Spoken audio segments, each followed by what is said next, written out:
तो hello everyone, revision में आपका फिर से स्वागत है।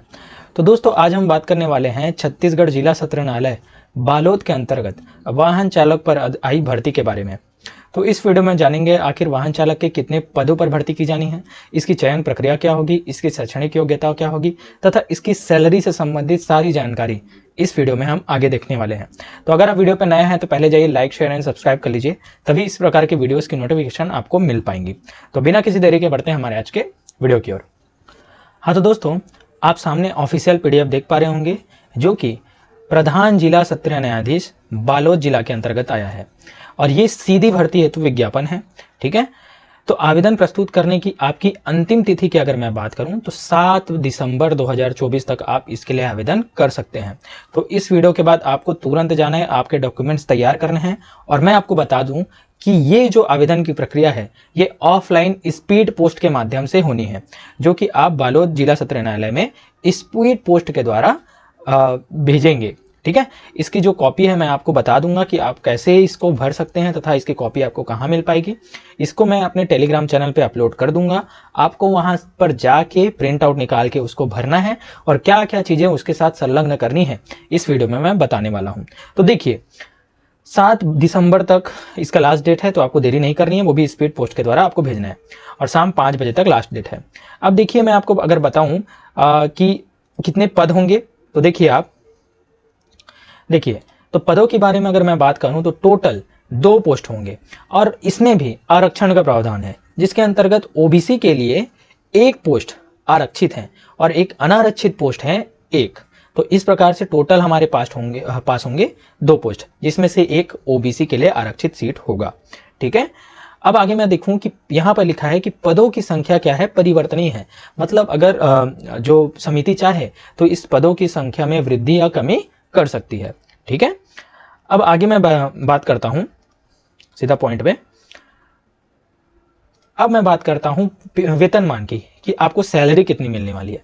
तो सैलरी देखो दोस्तों, लेवल 4 की जो है ये पोस्ट है और इसके अंतर्गत आपको न्यूनतम 19,500 से 62,000 तक की आपकी सैलरी जा सकती है। तो देखिए दोस्तों, ये रेगुलर पोस्ट है, तो ओवरऑल आपको 23 से 25,000 की सैलरी यहाँ पर देखने को मिल जाएगी। ठीक है, जो कि बहुत ही अच्छा सैलरी है। ठीक है, अब मैं बात करता हूं शैक्षणिक योग्यता की कि आपको इसके लिए क्या क्या योग्यता आपके पास होनी चाहिए। तो सबसे पहले चीज अगर मैं बताऊं तो आपके पास सिर्फ और सिर्फ न्यूनतम योग्यता की मैं बात करूं तो आपको सिर्फ 8वीं उत्तीर्ण होना है। अगर आपके पास 8वीं की मार्कशीट है तो आप इसके लिए एलिजिबल हैं। साथ ही साथ इस मार्कशीट के साथ मैं आपको और बता देता हूं आपको और क्या चाहिए होगा। देखिए, हल्के मोटर वाहन, ठीक है, एक हल्का मोटर वाहन होता है, एक भारी मोटर वाहन होता है। तो आपके पास हल्के मोटर वाहन या कमर्शियल वाहन चालक की लाइसेंस ऑफिशियल रूप से होना चाहिए। ठीक है, तो जो कार का लाइसेंस होता है वो आपके पास होना चाहिए। ठीक है, और सभी प्रकार के वाहन चालन का आपके पास अनुभव होना चाहिए। इसके लिए वहां पर आपके लिए टेस्ट भी, कौशल परीक्षा भी ली जाएगी, जिसके बारे में मैं आगे जानकारी देने वाला हूं।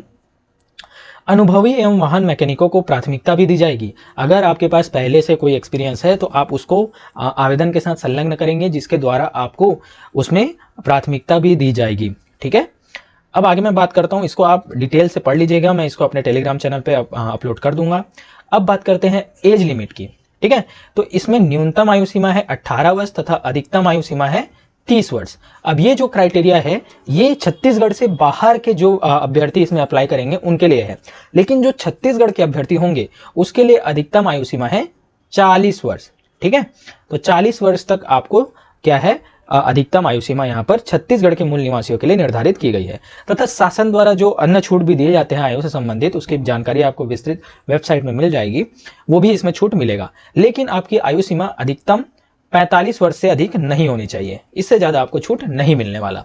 ठीक है, आप इसको देख सकते हैं, यहां पर सभी चीजें मेंशन्ड है। अब मैं आगे बढ़ता हूं अन्य शर्तें के बारे में। तो आपके पास रोजगार पंजीयन होना चाहिए।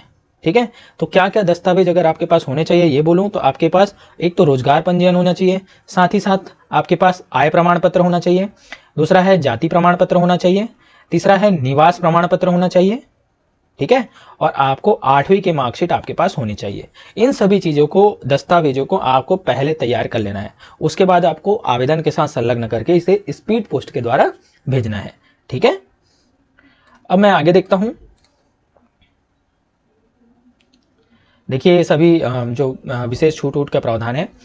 अब देखिए आवेदन आपको कैसे करना है। ठीक है, आवेदन आपको कैसे करना है तो मैं बता दूं, लास्ट में आपको जो आवेदन का जो प्रति है वो मिल जाएगा, उसको आपको प्रिंट कराना है और उसको आपको पूर्णतः भरे हुए आवेदन पत्र बंद लिफाफे में, जिस पर वह आवेदन पत्र वाहन चालक पद पर नियुक्ति हेतु आवेदन पत्र लिखा हो, को प्रेषित किया जाना है। कहाँ? कार्यालय प्रधान जिला एवं सत्र न्यायाधीश बालोद जिला में। ठीक है, आपको स्पीड पोस्ट के द्वारा वहां पर प्रेषित किया जाना है। और यदि आपने स्पीड पोस्ट के द्वारा इसको प्रेषित नहीं किया, अन्य माध्यम से अगर प्रत्यक्ष जाकर भी आपने ये जमा किया, तो आपका आवेदन निरस्त माना जाएगा। आपको ये सभी चीजें याद रखनी है। अब देखिए 7/12/2024 की लास्ट डेट है, ये मैंने पहले ही बता दिया है, तो आपको लेट नहीं करना है। अब आवेदन पत्र के साथ शैक्षणिक योग्यता, जैसे कि मैंने कहा था 8वीं पास, जाति, निवास, और यदि आप दिव्यांग हैं तो आपके लिए दिव्यांग का प्रमाण पत्र भी यहाँ पर आपको जमा करना होगा। ठीक है, अब यहाँ पर आपको ये देखना है कि सब जगह लिखा है स्वप्रमाणित छाया प्रति।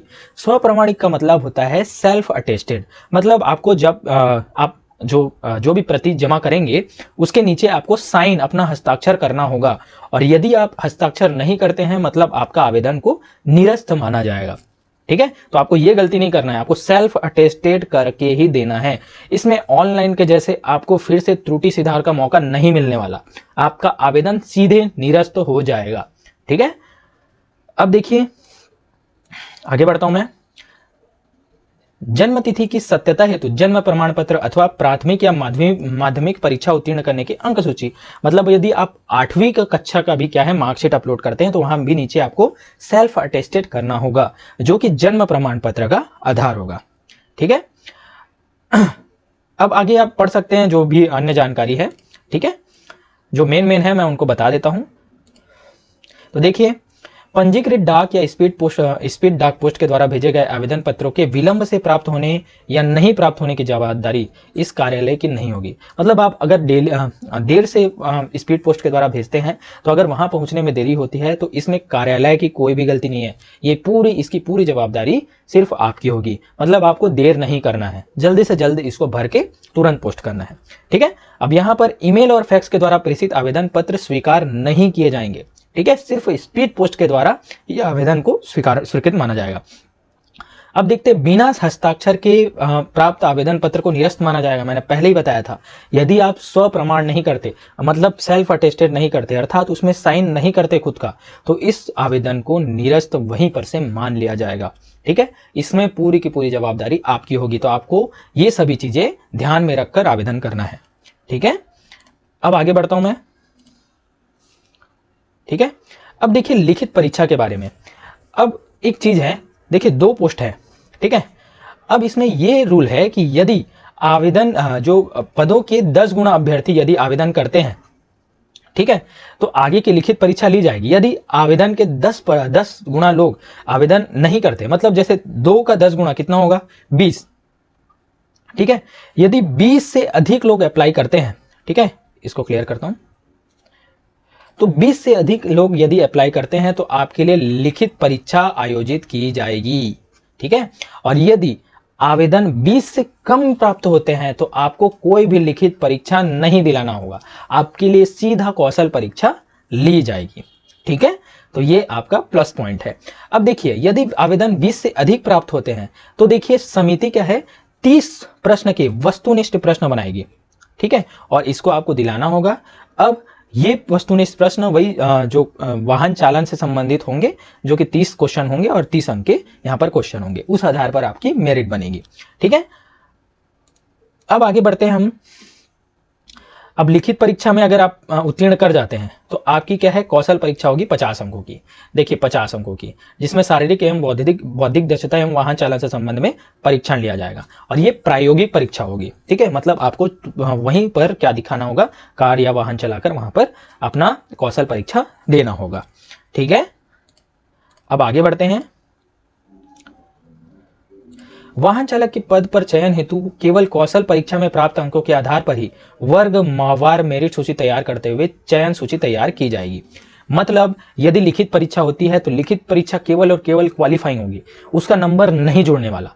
ठीक है, बस ये क्या होगी, क्वालिफाइंग होगी। उसके बाद जो कौशल परीक्षा होगी 50 अंक होगी, उसके आधार पर ही आपकी मेरिट सूची बनने वाली है। ठीक है, तो उसी आधार पर यदि आपको कौशल परीक्षा में अच्छे अंक अर्जित करने होंगे, यदि आप अच्छे अंक अर्जित करते हैं तभी आपको मेरिट सूची में आपका स्थान देखने को मिलेगा। ठीक है, प्रतिशत चूरी परिणाम घोषित होने की तिथि से 1 वर्ष तक प्रभावशील होगी। ठीक है, अब आगे आप देख सकते हैं, इसको पूरा का पूरा पढ़ सकते हैं, मैंने पूरी जानकारी दे दी है। महत्वपूर्ण निर्देश को आप देख सकते हैं, है ना। अब देखिए सीधा मैं बता दूं आपको, ये होगा आवेदन का प्रारूप, जिसे आपको यहाँ पर देखिए आवेदक का स्व हस्ताक्षरित, मतलब यदि आप यहाँ पर फोटो लगाते हैं तो आपको वहाँ पर भी खुद का साइन करना होगा। यदि आप वहाँ पर भी साइन नहीं करते तो आपका आवेदन निरस्त माना जाएगा। ठीक है, देखिए ये पूरा फॉर्म आपको भर देना है, और यदि आपको भरने नहीं आ रहा है तो आप कमेंट बॉक्स पे कीजिए, मैं इसके लिए भी एक नया वीडियो बना दूंगा। ठीक है, ये सभी आवेदन का प्रारूप है, और मैंने क्या क्या लगना है इसके बारे में बता दिया है आपको। आय प्रमाण पत्र, जाति प्रमाण पत्र, निवास प्रमाण पत्र और 8वीं की अंक सूची। ठीक है, आपको यहाँ पर सेल्फ अटेस्टेड, मैंने बार बार इसको मेंशन किया है, सेल्फ अटेस्टेड वहां पर जमा करनी होगी। ठीक है, इस फॉर्म को आपको भरना है। देखिए इसे मैं टेलीग्राम में अपने अपलोड कर दूंगा, आपको वहां से डाउनलोड करना है और इसको भरकर स्पीड पोस्ट के द्वारा, मैंने बता दिया कि आपको कहां प्रेषित करना है। ठीक है, वहां पर तुरंत जाके कल ही के कल इसको भरना है। ठीक है, तो दोस्तों आपको मेरी वीडियो आज की कैसी लगी? अगर अच्छी लगी तो यार इसी प्रकार की वीडियोस मैं अपने चैनल पर लाते रहता हूं, जो कि अपडेटेड से रिलेटेड होते हैं। जितने भी नए नए पोस्ट सीजी गवर्नमेंट निकालती है उसकी अपडेट आपको मेरे चैनल पे मिल जाएगी। तो अगर आप वीडियो पे नए हैं तो पहले जाइए लाइक शेयर एंड सब्सक्राइब कर लीजिए, तभी आने वाली वीडियोस की नोटिफिकेशन आपको मिल पाएंगी।